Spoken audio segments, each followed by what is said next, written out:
السلام عليكم ورحمة الله وبركاته. نحمده ونصلي على رسوله الكريم. أما بعد، فأعوذ بالله من الشيطان الرجيم. بسم الله الرحمن الرحيم. رب اشرح لي صدري ويسر لي أمري واحلل عقدة من لساني يفقه قولي. تفسير سورة البقرة آية 83. பிஸ்மில்லாஹிர் ரஹ்மானிர் ரஹீம்.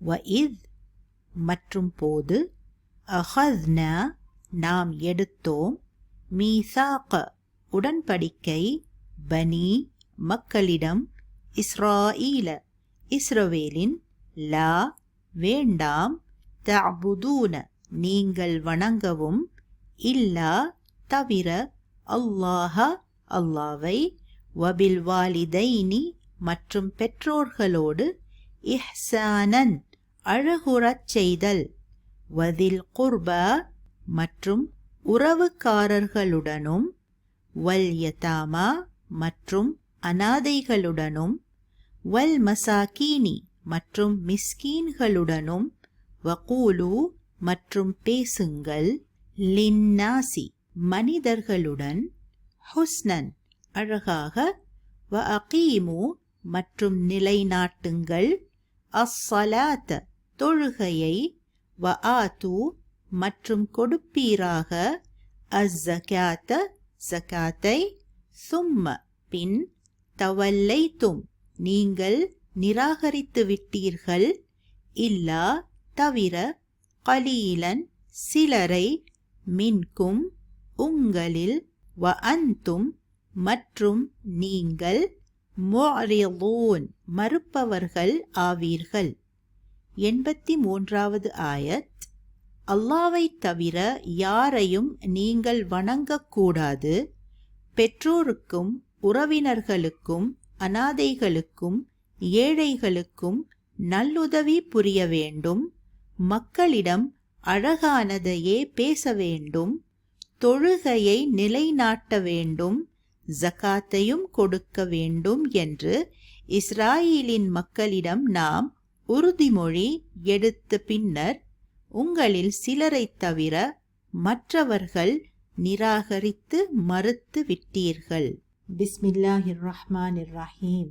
வஇத் அஹத்னா மீசாக பனி இஸ்ராயீல லா தஅபுதூன இல்லல்லாஹ وبالوالدين إحسانا وذي القربى واليتامى والمساكين وقولوا للناس حسنا وأقيموا الصلاة وآتوا الزكاة ثم توليتم إلا قليلا منكم وأنتم معرضون. 83வது ஆயத்தில் அல்லாஹ் கூறுகிறான், நாம் உங்களிடம் உறுதிமொழி வாங்கிய சமயத்தை நினைவு கூறுங்கள். வஇத் அஹத்னா மீசாக. மீசாக உடன்படிக்கை, ஒப்பந்தம், உடன்பாடு அல்லது கட்டுப்படுத்தும் உறுதியான உறுதிமொழி ஆகியவற்றை குறிக்கும். பாதுகாப்பாக கட்டுதல், பிணைத்தல் அல்லது உறுதியாக இருத்தல் என்று பொருள்படும். வஸக என்ற மூலத்தில் இருந்து பெறப்பட்ட இது முழுமையான நம்பிக்கை மற்றும் மிகுந்த பொறுப்புக்கூறலுடன் உறுதி செய்யப்பட்ட ஒரு ஒப்பந்தத்தை குறிக்கிறது. மிகவும் இறுக்கமாகவும் உறுதியாகவும் கட்டப்பட்ட உடன்படிக்கை. இதை உடைப்பது கடுமையான விளைவுகளை ஏற்படுத்தும். பனி இஸ்ராயிலுடன் போடப்பட்ட இந்த உடன்படிக்கையில் 8 ஒப்பந்தங்கள் இருந்தது. முதலாவது, லா தஅபுது இல்லல்லாஹ். இரண்டாவது, வபில் வாலிதைனி இஹ்சானா. மூன்றாவது, வதில் குர்பா. நான்காவது, வல் யதாமா. ஐந்தாவது, வல் மசாகீன். ஆறாவது, வகூலு லின்னாசி ஹுஸ்னா. ஏழாவது, வஅகீமுஸ் ஸலாஹ். எட்டாவது, வஆத்து ஸகாஹ். அல்லாஹ்வின் கட்டளைக்கிணங்க இந்த ஒப்பந்தத்தை அல்லாஹ் அம்பியாக்கள் மூலமாக பனி இஸ்ராயீலிடமிருந்து எடுத்தான். முதலாவது, லா தஅபுதூன இல்லல்லாஹ். இபாதத் என்பதின் விளக்கம் ஏற்கனவே நாம் படித்துள்ளோம். அல்லாவிடம் முழுமையாக அன்பு வைத்தல், சரணடைதல் மற்றும் கீழ்ப்படிதல். அல்லாஹ் அனுப்பிய அத்தனை நபிகளும் மனிதர்களுக்கு கொண்டு வந்த செய்தி அல்லாஹ் ஒருவனை மட்டும் வணங்குவீராக மற்றும் அவனுடன் யாரையும் எதையும் இணை வைக்காதீர்கள் என்பதே. லா இலாஹ இல்லல்லாஹ். இபாதத் 4 வகைப்படும். செல்வத்தின் மூலம் செய்யும் இபாதத், உடல் மூலம் செய்யும் இபாதத், வாயால் செய்யும் இபாதத் மற்றும் மனதால் செய்யும் இபாதத். இபாதத்தின் எந்த ஒரு வகையும் அல்லாஹ் இன்றி வேறு யாருக்கும் இருக்கக்கூடாது. வாழ்க்கையில் ஆரம்பம் முதல் இறுதி வரை அத்தனையும் அல்லாஹ்வுக்காக மட்டுமே செய்வது, அவனைத் தவிர வேறு யாருக்கும் பயப்படாமல் இருப்பது, இதுதான் தௌஹீத். அந்த கால அரேபியர்கள் அல்லாஹ்வை இறைவன் என்றும் சர்வசக்தி வாய்ந்தவன் என்றும் நம்பினார்கள்.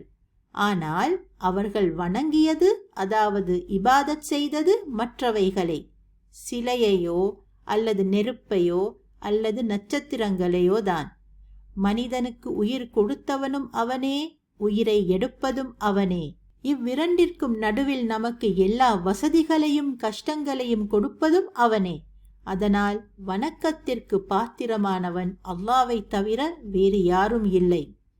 2வது உடன்படிக்கை வபில் வாலிதைனி இஹ்சானா. வாலிதைன் அதாவது பெற்றோர்களுடன் அன்பாகவும் நன்மையாகவும் நடந்து கொள்ளுதல். புனித குர்ஆன் மூலம் அல்லாஹ் தன் ஒருவனையே வணங்க வேண்டும் என்ற கட்டளைக்கு அடுத்ததாக பெற்றோரை இஹ்சானுடன், மென்மை, அளவற்ற கருணை மற்றும் ஆழ்ந்த அக்கறையுடன் நடத்த வேண்டும் என்ற கட்டளையையும் இணைத்து தருகிறான். பெற்றோரின் உரிமைகளுக்கு இஸ்லாம் அளிக்கும் முக்கியத்துவத்தை இது காட்டுகிறது. இஹ்சான் தமிழில் அழகுறச் செய்தல் என்ற பொருள். உயர்ந்த நன்னடத்தை, பிறரிடம் இன்முகத்துடன் பேசுவதும், மனிதர்களுக்கும் பிற உயிர்களுக்கும் தீங்கிழைக்காமல் நன்மைகள் மட்டுமே செய்வதும் இதில் அடங்கும். இஹ்சான் என்பது வெறும் கடமையையும் தாண்டிச் செல்வதாகும்.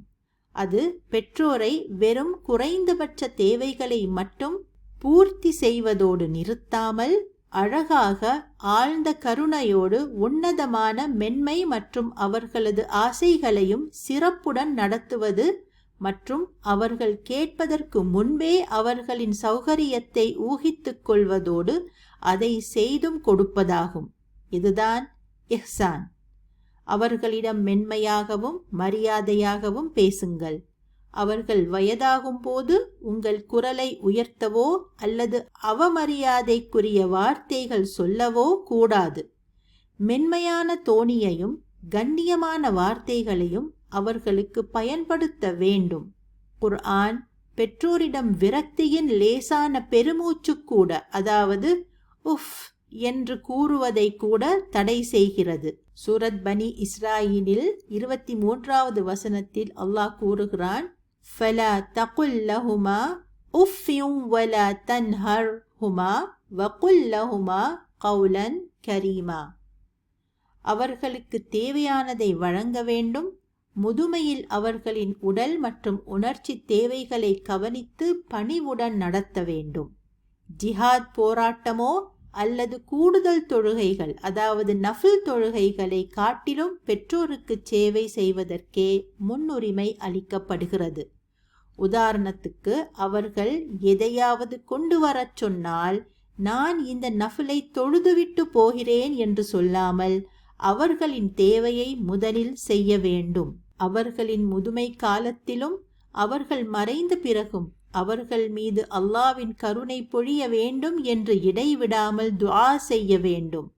ரப்பிர்ஹம்ஹுமா கமா ரப்பயானி ஸகீரா. ஆமீன். சில சஹாபாக்கள் சொன்னார்கள், பெற்றோர்களுக்காக துஆ செய்யாத பிள்ளைகளின் வாழ்க்கை சிரமத்துக்கு உண்டானதாக ஆகும் என்று. ஒரு குழந்தை வளர்ந்து பெரியவனாகி விட்டாலோ அல்லது வீட்டை விட்டு வெளியேறினாலோ அந்த கடமை முடிந்து விடுவதில்லை. இது வாழ்நாள் முழுதும் கட்டாயமாக செய்ய வேண்டிய கடமையாகும்.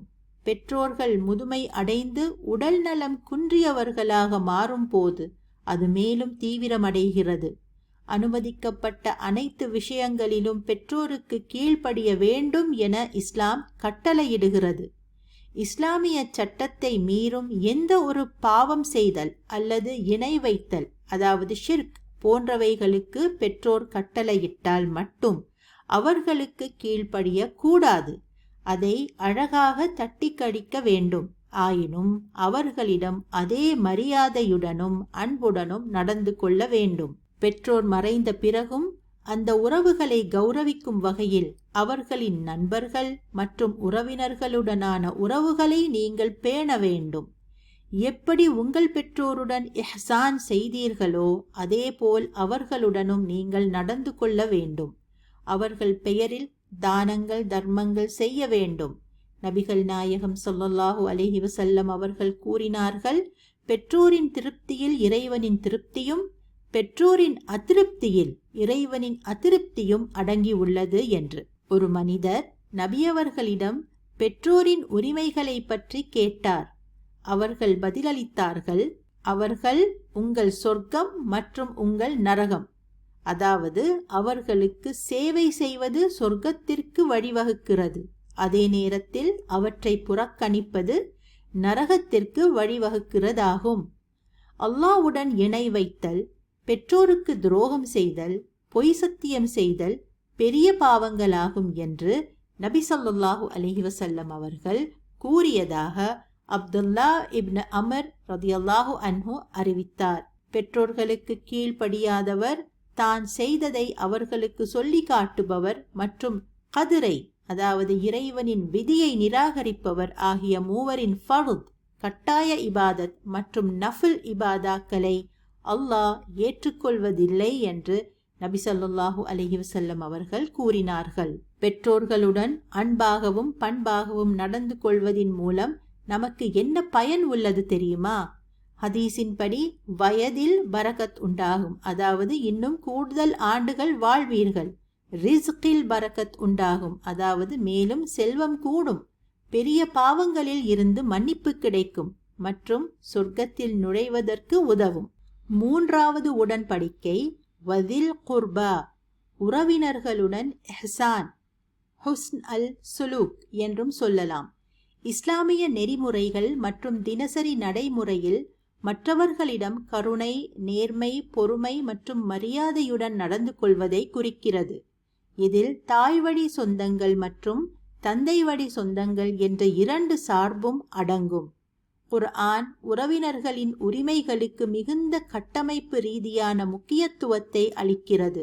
அல்லாஹ்வை வணங்குவதற்கும் பெற்றோரை மதிப்பதற்கும் ஆன கட்டளைக்கு பிறகு உறவினர்களை நன்றாக நடத்துவதற்கான கட்டளையை அது மீண்டும் மீண்டும் நேரடியாக இணைக்கிறது. ஒரு முஸ்லிம் தனது நெருங்கிய உறவினர்களுடன் எவ்வாறு நடந்து கொள்ள வேண்டும் என்பது குறித்து இஸ்லாம் பல கட்டாயமான மற்றும் பெரிதும் ஊக்குவிக்கப்படும் வழிகாட்டுதல்களை வழங்குகிறது. ஒரு உறவினர் பண நெருக்கடியில் இருந்தால் வெளியால் அவருக்கு உதவி செய்யும் முன் உறவினர்களுக்கிடையில் இருக்கும் ஒரு பணக்காரர் அவருக்கு உதவ வேண்டும். உறவுகளுக்காக செலவிடுவது இரட்டை வெகுமதியை கொண்டுள்ளது. தொண்டுக்கான வெகுமதி மற்றும் குடும்ப உறவுகளை பேணுவதற்கான வெகுமதி. ஒருவரது குடும்பத்திற்கு உதவுவதற்கு பணவசதி இல்லாவிட்டாலும் அவர்களுடன் மிகுந்த இரக்கத்துடனும் மரியாதையுடனும் கனிவாகவும் பேச வேண்டும். சலாம் சொல்வதன் மூலமாவது உறவுகளை பேணுங்கள் என்று நபி ஸல்லல்லாஹு அலைஹி வஸல்லம் அவர்கள் கூறினார்கள். எல்லா குடும்பங்களிலும் பணவசதியால் குறைந்த உறவினர்களும் இருப்பார்கள். அவர்களை கீழ்த்தனமாக பார்க்காமல் அனைத்து உறவுகளையும் சமமான அன்போடும் பணிவோடும் நடத்த வேண்டும். உறவினர்களுடன் தொடர்பில் இருப்பது, அவர்களை சந்திப்பது, பரிவு காட்டுவது மற்றும் அவர்களிடம் கருணை காட்டுவது ஆகியவை ஒரு முழுமையான கடமையாகும். இதை அரபு மொழியில் சிலாஹ் அல் ரஹம் என்று அழைக்கப்படும். இதற்கு நேர்மாறாக குடும்ப உறுப்பினர்களுடனான உறவை துண்டிப்பது, அதாவது கதா அல் ரஹம், இஸ்லாத்தில் பெரும் பாவங்களில் ஒன்றாக கருதப்படுகிறது. உங்களுடன் கோபித்துக் கொள்ளும் உறவுகளோடும் நீங்கள் அன்பாக நடந்து கொள்ள வேண்டும். அவர்கள் பேசாவிட்டாலும் நீங்கள் வழிய போய் அவர்களுடன் பேச வேண்டும். எக்காரணத்தை கொண்டும் உறவை முறிக்கக்கூடாது. யூசுப் அலைஹிஸ்ஸலாம் அவர்கள் எகிப்தை ஆண்டபோது அவருடைய சகோதரர்கள் வந்தபோது என்ன சொன்னார்கள்? லா தஸ்ரீப அலைக்குமுல் யௌம் யக்ஃபிருல்லாஹு லக்கும் வஹுவ அர்ஹமுர் ராஹிமீன். இன்று உங்கள் மீது எந்த குற்றமும் இருக்காது. அல்லாஹ் உங்களை மன்னிப்பான், மேலும் அவன் கருணையாளர்களிலேயே கருணையாளன். அதேபோல் ஃபத்ஹா மக்காவின் போது பயத்தில் குறைஷிகள் கபாவில் கூடிய போது நபி ஸல்லல்லாஹு அலைஹி வஸல்லம் அவர்கள் கேட்டார்கள், ஓ குறைஷிகளே, நான் உங்களுக்கு என்ன செய்ய போகிறேன் என்று நினைக்கிறீர்கள் என்று. அதற்கு அவர்கள் சொன்னார்கள், நல்லது, நீங்கள் ஒரு உன்னத சகோதரனின் மகன் என்று. அதற்கு பெருமானார் ஸல்லல்லாஹு அலைஹி வஸல்லம் அவர்கள் நபி யூசுப் தம் சகோதரர்களிடம் கூறிய வார்த்தைகளை எதிரொலித்தார். பிறகு சொன்னார், இன்று உங்கள் மீது எந்த குற்றமும் இல்லை, செல்லுங்கள், நீங்கள் சுதந்திரமாக இருங்கள் என்று. இதுதான் சிலாஹ் அல் ரஹம். நெருங்கிய உறவுகளுக்கான கடமை இன்னும் அதிகம். அவர்கள் பெற்றோர், பின் மனைவி, குழந்தை, பின் தந்தையின் பெற்றோர், பின் தாயின் பெற்றோர், பின் சகோதரர்கள், பின் தாய் தந்தையின் சகோதரர்கள் ஆவார்கள். அதேபோல் மனைவியின் அல்லது கணவனின் பெற்றோர், அவர்களது சகோதரர்களும் இதில் அடங்குவார்கள். அனஸ் பின் மாலிக் அறிவித்ததாவது, அன்சாரிகளிலேயே பெரும் செல்வந்தரான அபு தல்ஹா ரலியல்லாஹு அன்ஹு நபிகள் நாயகம் ஸல்லல்லாஹு அலைஹி வஸல்லம் அவர்களின் மஸ்ஜிதுக்கு முன்னால் இருந்த பெரிதும் விரும்பப்பட்ட பைருஹா என்ற தோட்டத்திற்கு சொந்தக்காரராக இருந்தார். சூரத் ஆல் இம்ரான் 92வது வசனத்தின் வகியை தொடர்ந்து, அதாவது லன் தனாலுல் பிர்ர ஹத்தா துன்ஃபிகு மிம்மா துஹிப்பூன வமா துன்ஃபிகு மின் ஷைஇன் ஃபஇன்னல்லாஹ பிஹி அலீம். நீங்கள் விரும்பும் ஒன்றிலிருந்து அல்லாவின் பாதையில் செலவு செய்யாத வரை நீங்கள் ஒருபோதும் நல்ல கூலியை அடைய மாட்டீர்கள். மேலும் நீங்கள் செலவு செய்வது எதுவாக இருந்தாலும் நிச்சயமாக அல்லாஹ் அதை நன்கறிந்தவன்.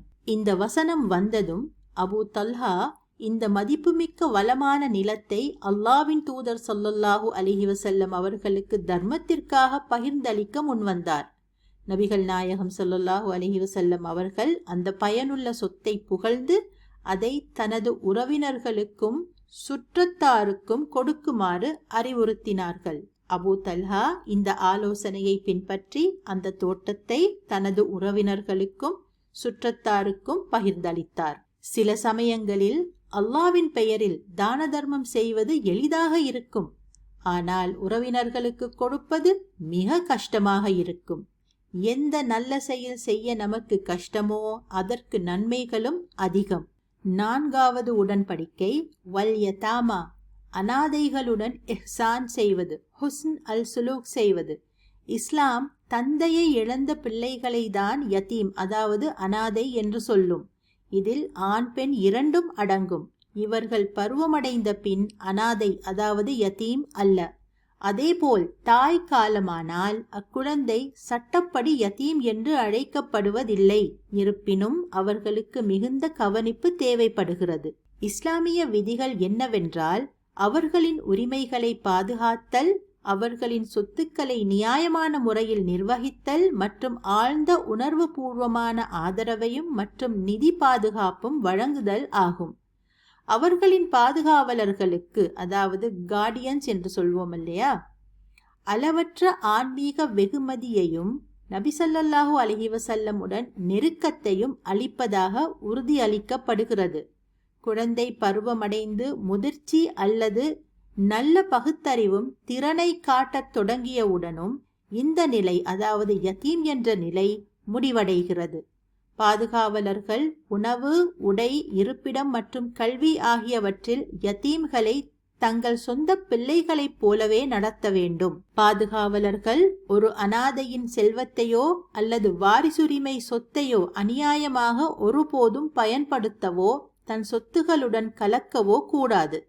அனாதை குழந்தையின் சொத்தை சட்டவிரோதமாக பயன்படுத்துவது தன் வயிற்றுக்குள் நெருப்பை உட்கொள்வதற்கு ஒப்பானது என்று குர்ஆன் எச்சரிக்கிறது. அவர்களின் செல்வத்தை அவர்களின் நலனுக்காக கவனமாக முதலீடு செய்யப்பட வேண்டும்.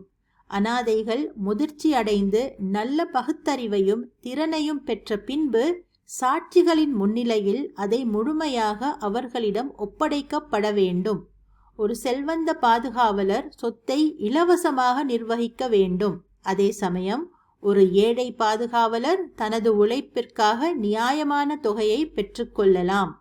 குழந்தையின் குடும்ப பெயரை தத்தெடுக்கும் குடும்பத்தின் பெயராக மாற்றும் பாரம்பரியத்தை இஸ்லாம் தடை செய்கிறது. இஸ்லாம் கஃபாலாவை, அதாவது அனாதை குழந்தையை வளர்ப்பது அல்லது பாதுகாப்பது என்பவையை தான் விரும்புகிறது. இதில் குழந்தை தனது தந்தையின் உண்மையான அடையாளத்தையும் குடும்ப பெயரையும் தக்க வைத்து அதன் மூலம் தனது வம்சாவளி மற்றும் வாரிசுரிமைகளை பாதுகாக்க வேண்டும். அனாதையை ஒடுக்கவோ கடுமையாக நடத்தவோ அல்லது தள்ளிவிடவோ கூடாது. மாறாக அவர்களை சமத்துவத்துடனும் கருணையுடனும் அன்புடனும் நடத்த வேண்டும் என்றும் குர்ஆன் முஸ்லிம்களுக்கு கட்டளையிடுகிறது. அனாதையை பராமரிப்பது என்பது பெரிதும் பாராட்டப்படுகிறது. அனாதைக்கு ஆதரவளிப்பவரும் பெருமானார் ஸல்லல்லாஹு அலைஹி வஸல்லம் அவர்களும் சொர்க்கத்தில் இரு விரல்களைப் போல நெருக்கமாக இருப்பார்கள் என்று நபி ஸல்லல்லாஹு அலைஹி வஸல்லம் அவர்கள் கூறியுள்ளார்கள். அனாதைகளை வளர்ப்பவர்கள் அவர்களுக்கு அன்பு பாசம் காட்டி வளர்ப்பதோடு நல்ல படிப்பையும் நல்ல பழக்க வழக்கங்களையும் சொல்லிக் கொடுத்து வளர்க்க வேண்டும். உமர் இப்னு அபு சலமாவின் மகன் தனது கையை தட்டில் அங்குமிங்கும் அசைத்தபடி அசிங்கமாக சாப்பிட்டு கொண்டிருந்த போது நபிகள் நாயகம் ஸல்லல்லாஹு அலைஹி வஸல்லம் அவர்கள் அவனை கண்டிக்கவில்லை. அவர் எளிமையாக, ஓ சிறுவனே, பிஸ்மில்லா கூறுங்கள், உன் வலது கையால் உண்ணுங்கள், மேலும் உனக்கு மிக அருகில் உள்ளதில் இருந்து உண்ணுங்கள் என்று கூறினார். அத்துடன் அனாதைகளுக்கு தன்னம்பிக்கையையும் புகட்டி வளர்க்க வேண்டும். அனாதையாக இருந்து பிற்காலத்தில் மிக பிரபலமானவர்களின் வரலாற்றை பற்றி சொல்ல வேண்டும். உதாரணத்துக்கு நபி ஸல்லல்லாஹு அலைஹி வஸல்லம் அவர்கள் பிறக்கும் முன்பே தந்தையை இழந்துவிட்டார். ஆனால் எங்கேயாவது தான் ஒரு அனாதை என்று சொல்லி இருப்பாரா அல்லது வருத்தப்பட்டு இருப்பாரா? இல்லை. இதேபோல் இன்னும் பல பேர் அனாதைகளாக இருந்து சாதித்தவர்கள் இருக்கிறார்கள். தந்தையை இழந்ததால் முழு உலகத்தையும் இழந்துவிடவில்லை, வாய்ப்புகள் இல்லாமல் போகவில்லை என்று சொல்லி தைரியம் கொடுத்து வளர்க்க வேண்டும். 5வது உடன்படிக்கை வல்மசாக்கீன், மிஸ்கீன்களுடன் ஹுஸ்ன் அல் சுலூக். மிஸ்கீன் என்ற சொல்லின் பன்மை சொல் மசாக்கீன். மிகுந்த தேவையில் இருக்கும், நிதி ரீதியாக தாழ்வுபடுத்தப்பட்ட அல்லது வறுமையால் முடக்கப்பட்ட, தங்களை தாங்களே எளிதில் ஆதரிக்க முடியாத ஒரு ஆதரவற்ற ஏழை அல்லது தாழ்ந்த நபரை குறிக்கிறது. சகன அல்லது சுக்கூன் என்ற வேர்ச்சொல்லில் இருந்து வரும் இச்சொல் அசைவின்மை அல்லது நிசப்தம் என பொருள்படும். ஒரு மிஸ்கீன் என்பது ஒருவரின் நிதி இயக்கம் அல்லது திறன் கஷ்டத்தால் ஸ்தம்பித்துள்ளது அல்லது அவர்களின் பற்றாக்குறை நிலை அவர்களை இன்னும் உதவியற்றவர்களாக ஆக்கியுள்ளது ஆகும். ஃபகீர் மற்றும் மிஸ்கீன் ஆகிய இரண்டுமே ஏழை என்று மொழிபெயர்க்கப்பட்டாலும் மிஸ்கீன் என்பவர் வருமானம் இருந்தும் தங்கள் தேவைகளை பூர்த்தி செய்ய முடியாத நிலையில் இருப்பவர்கள், இருந்தும் தன்மானத்தை காத்துக்கொண்டு பிச்சை எடுப்பதை தவிர்ப்பவர் என விவரிக்கப்படுகிறார்கள். அதனால் மக்கள் அவர்களை தன்னிறைவு பெற்றவர்கள், அதாவது சொல்லும் அளவுக்கு கஷ்டப்படுபவர்கள் அல்ல என்று கருதுகின்றனர். மிஸ்கீன் என்பவர் மிகுந்த தேவையில் இருந்தும் யாரிடமும் கையேந்தி கேட்காமலும் தனது வறுமையை வெளிக்காட்டாமலும் இருப்பவர் என நபி ஸல்லல்லாஹு அலைஹி வஸல்லம் அவர்கள் சொன்னார்கள். இஸ்லாம் மிஸ்கீன்களுக்கு உதவுவதை ஒரு அத்தியாவசிய கடமையாக கருதுகிறது. ஜிஹாத் மற்றும் கஃபாரா போன்ற கட்டாய வரிகளில் இருந்து அவர்களுக்கு கொடுப்பதற்கு அனுமதிக்கிறது. சதகா அல்லது ஜகாத் அவர்களுக்கு வழங்குவதை தனிப்பட்ட முறையில் மரியாதையுடன் செய்யப்பட வேண்டும். அவர்களின் உணர்வுகளை புண்படுத்தாமலும் வெட்கத்தால் தலை குனியாமலும் அதன் மூலம் அவர்களுக்கு தீங்கு விளைவிக்காமலும் பார்த்து கொள்ள வேண்டும். புண்படுத்தும் நடத்தை அல்லது இழிவான அணுகுமுறையுடன் வழங்கப்படும் தர்மத்தை விட அன்பான வார்த்தையும் கண்ணியமான பேச்சுமே சிறந்தவை என்று குர்ஆன் குறிப்பிடுகிறது. சாதாரணமாக நமக்கு தேவையில்லாத அல்லது முற்றிலும் மங்கிவிட்ட பழையதை மிஸ்கீன்களுக்கு கொடுப்பது தவறு. நம்மால் அதை பாவிக்க முடியாது என்றால் அதை அவர்களாலும் பாவிக்க முடியாது. மிஸ்கீன்களும் நம்மை போன்ற மனிதர்கள்தான். குர்ஆனில் ஃபகீர் பன்மை ஃபுகரா என்பது நேரடி பொருளில் ஏழை அல்லது தேவையுள்ள நபர் என்று பொருள்படும். சூழலியல் ரீதியாகவும் சட்ட ரீதியாகவும் இது பொருள் வசதி அல்லது நிதிநிலை தன்மை இல்லாத ஒருவரை குறிக்கிறது. நபி ஸல்லல்லாஹு அலைஹி வஸல்லம் அவர்கள் ஃபகீரின் நிலையிலிருந்து காப்பாற்றப்பட துஆ செய்தார்கள். அல்லாஹும்ம இன்னி அஊது பிக மினல் குஃப்ரி வல் ஃபக்ரி வ அஊது பிக மின் அஸாபில் கப்ரி லா இலாஹ இல்லா அன்த ஆமீன் 3 முறை காலையிலும் மாலையிலும். அதே சமயம் நபி ஸல்லல்லாஹு அலைஹி வஸல்லம் அவர்கள் இப்படியும் துஆ செய்தார்கள். அல்லாஹும்ம அஹ்யினி மிஸ்கீனா வ அம்தினி மிஸ்கீனா வஹ்ஷுர்னி ஃபீ ஸும்ரத்தில் மசாகீன். யா அல்லாஹ், என்னை ஒரு மிஸ்கீனாக வாழ விடுவாயாக, என்னை ஒரு மிஸ்கீனாக மௌத்தாக்குவாயாக, மேலும் மிஸ்கீன்களோடு என்னை உயிர்த்தெழுப்புவாயாக. மிஸ்கீன் என்பது ஒரு ஏழையை குறிக்கும். அதே வேளையில் அல் பைஹாக்கி மற்றும் இப்னு ஹஜர் போன்ற அறிஞர்கள் பெருமை மற்றும் ஆணவத்தை தவிர்ப்பதற்காக நபி ஸல்லல்லாஹு அலைஹி வஸல்லம் அவர்கள் அல்லாஹ்வின் முன் பணிவு மற்றும் அடக்கம் ஆகியவற்றை கேட்டார்கள் என்று விளக்குகிறார்கள். ஒரு விதவை அல்லது ஏழையை கவனித்துக் கொள்பவர் அல்லாஹ்வுக்காக போராடும் முஜாஹித் போன்றவர், அதாவது ஜிஹாத் செய்பவர் போன்றவர், அல்லது இரவு முழுவதும் தொழுகையை நிறைவேற்றி பகல் முழுவதும் நோன்பு நோற்றவர் போன்றவர் என்று நபி ஸல்லல்லாஹு அலைஹி வஸல்லம் அவர்கள் கூறினார்கள். 6வது உடன்படிக்கை வகூலு லின்னாசி ஹுஸ்னா, அனைவருடனும் அழகாக பேசுங்கள்.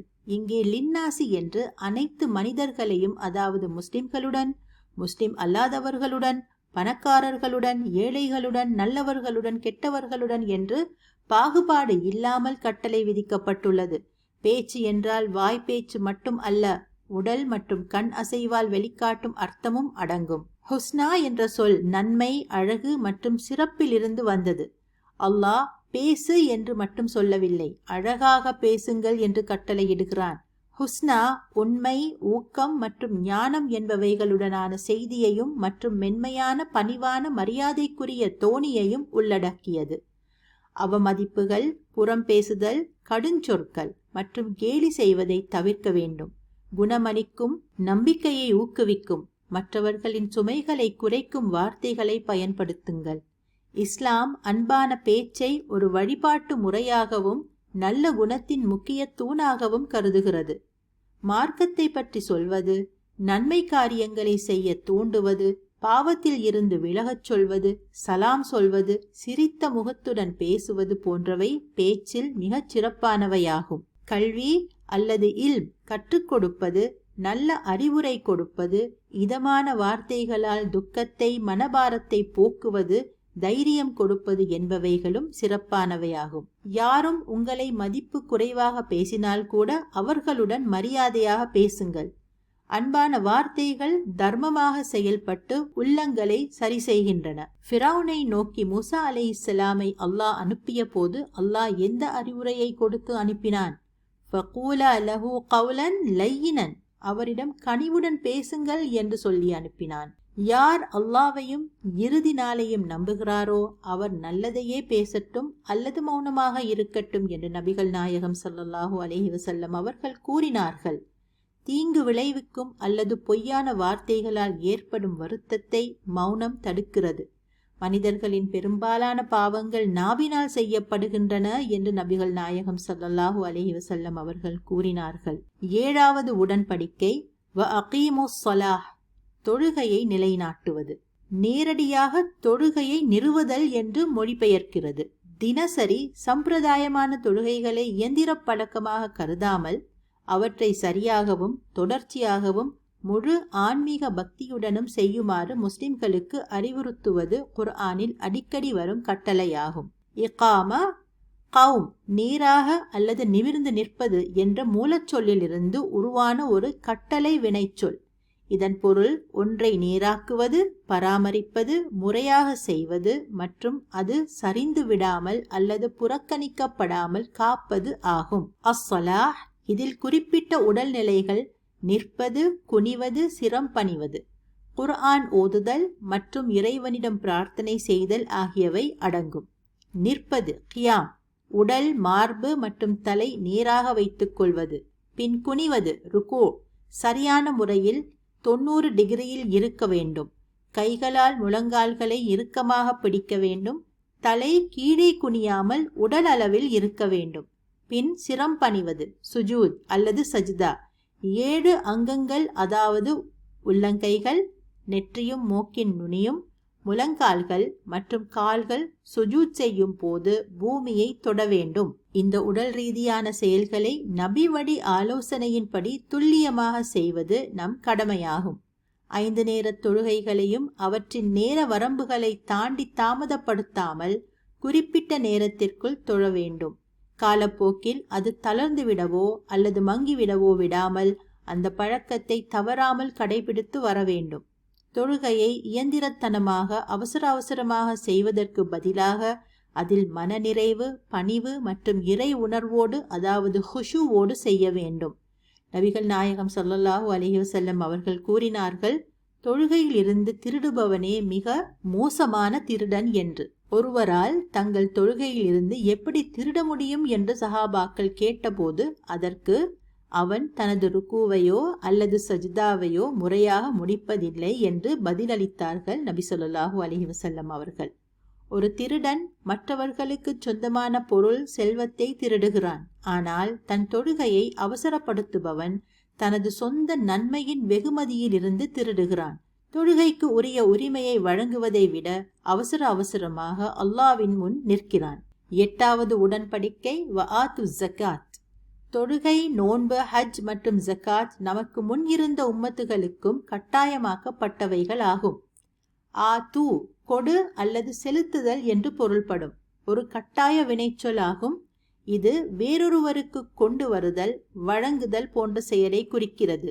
அஸ்ஸகா, இதன் பொருள் வளர, பெருக்க, செழிப்பு, தூய்மைப்படுத்துதல் அல்லது சுத்தப்படுத்துதல் என்பதாகும்.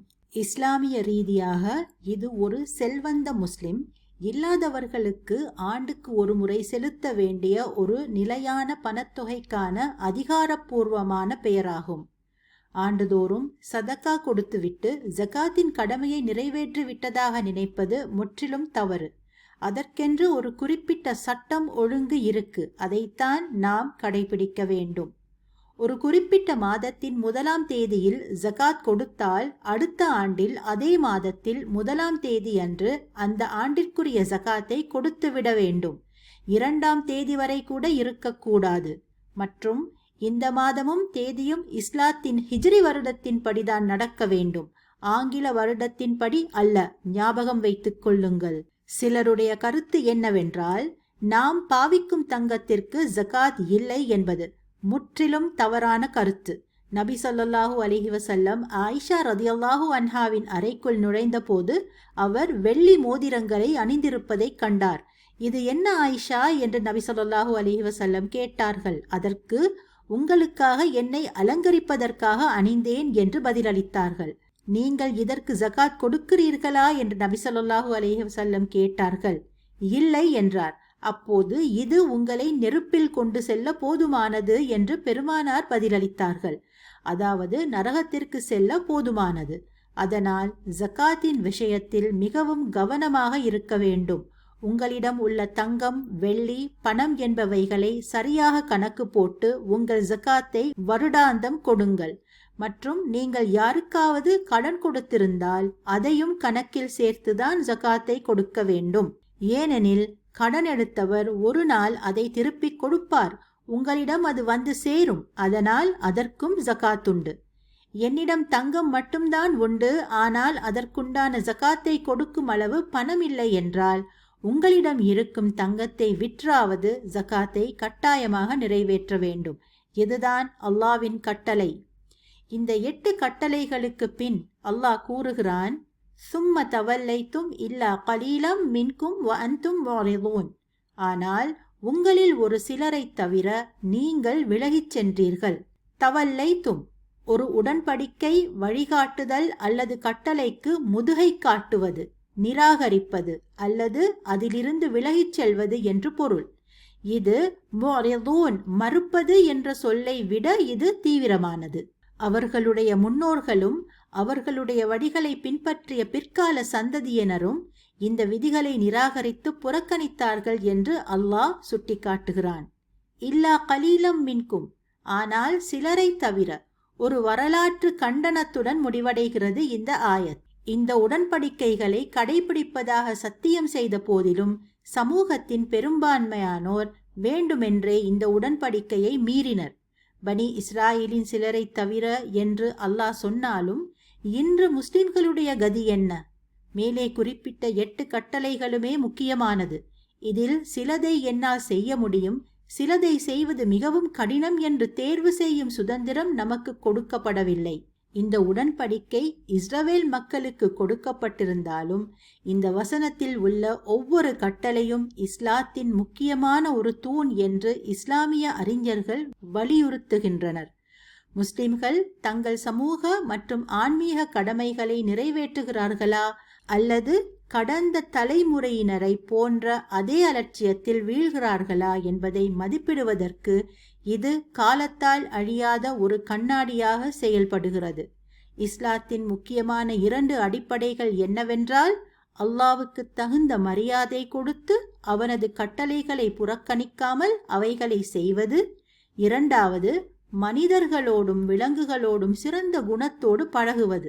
அல்லாஹ் நம்மை அல்லாவை மட்டும் வணங்குபவர்களாகவும் அல்லாவின் படைப்புகளோடு ஹுஸ்னல் சுலூக் செய்பவர்களாகவும் ஆக்குவானாக. ஆமீன். வ ஆஹிரு தஅவானா அனில் ஹம்துலில்லாஹி ரப்பில் ஆலமீன். சுப்ஹானக அல்லாஹும்ம வ பிஹம்திக அஷ்ஹது அன் லா இலாஹ இல்லா அன்த அஸ்தக்ஃபிருக வ அதூபு இலைக். அஸ்ஸலாமு அலைக்கும் வ ரஹ்மத்துல்லாஹி வ பரகாத்துஹு.